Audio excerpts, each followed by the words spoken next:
है guys, welcome to the my YouTube channel. तो कैसा आप सब लोग, मैं आशा करता हूँ कि आप सब अच्छे होंगे। तो मैं आज जा रहा हूँ, तो आज और देखते हैं कि आज कितने और नए फूल खिले हैं।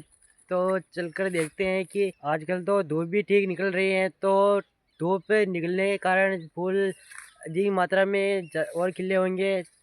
तो मैं अपने प्रेम के खेत के पास आ जाता हूँ, जो कि मैं आपको निचली तरफ जाके बताता हूँ कि वहाँ कितने और नए फूल खिले हैं। तो देखते हैं।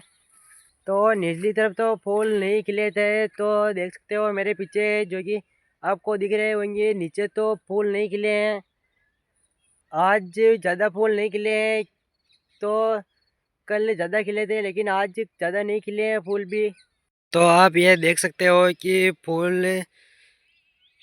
कितने सारे खिले हुए हैं। मिलते हैं नेक्स्ट व्लॉग में, तब तक के लिए जय श्री राम।